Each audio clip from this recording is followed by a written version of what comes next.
జై శ్రీరామ్.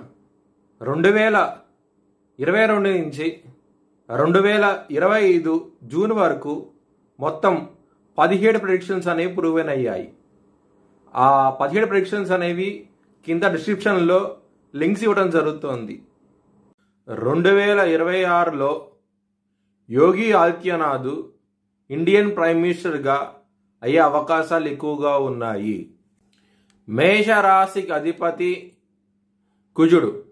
మేషరాశిలో భరణి 4 పాదాలు, అశ్విని 4 పాదాలు, కృత్తిక 1వ పాదం ఉంటుంది. ఈ నక్షత్రం వాళ్ళందరికీ నేను చెప్పే వార ఫలితాలు వర్తిస్తాయి.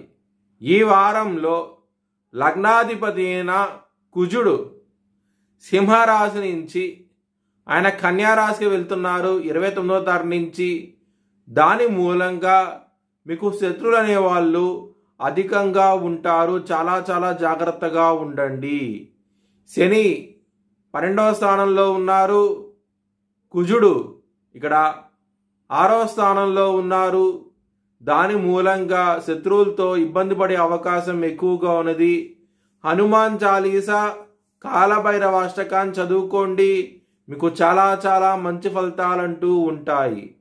మ్యారేజ్ పరంగా ఈ వారం అనేది అంత అనుకూలంగా లేదు. మీకు ఇబ్బంది పడే అవకాశాలు ఎక్కువగా ఉన్నాయి. ఎవరైతే వివాహం కోసం ప్రయత్నిస్తున్నారో దగ్గర దాకా సంబంధాలు రావటం, వెనక్కి వెళ్ళిపోవడం జరుగుతుంది. ఆరోగ్యపరంగా జాగ్రత్తగా ఉండండి. ఇబ్బంది పడే అవకాశం ఎక్కువగా ఉన్నది. ముఖ్యంగా బీపీకి సంబంధించిన విషయాల్లోనూ, కొలెస్ట్రాల్ సంబంధించిన విషయాల్లోనూ, బ్లడ్ రిలేటెడ్ సంబంధించిన విషయాల్లోనూ ఇబ్బంది పడతారు. జాగ్రత్తగా ఉండండి.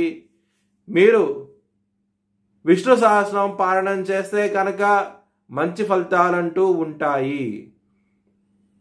కెరియర్ పరంగా మీకు ఇబ్బంది పడతారు. ఈ వారం అనేది మాత్రం కొంచెం జాగ్రత్తగా ఉండండి. దశమాధిపతి అయిన శని 12వ స్థానంలో వక్రించి బలంగా ఉన్నారు. కెరియర్ పరంగా మాత్రం మీకు రావాల్సిన ప్రమోషన్స్ వేరే వాళ్ళకి వెళ్ళిపోతాయి.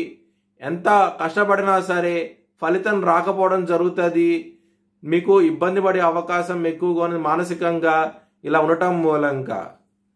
దానికోసమై మీరు శనివారం రోజున శనికి తైలాభిషేకం చేయించండి. మరియు శనికి జపం కానీ శనికి హోమం కానీ చేయించుకోండి. ఒకవేళ చేయించుకోవాలనుకుంటే కనుక హెచ్ఎల్ఎన్ జ్యోతిష్యాలయాన్ని సంప్రదించండి. మీ భవిష్యత్ వివరాల కోసమై హెచ్ఎల్ఎన్ జ్యోతిష్యాలయాన్ని సంప్రదించండి.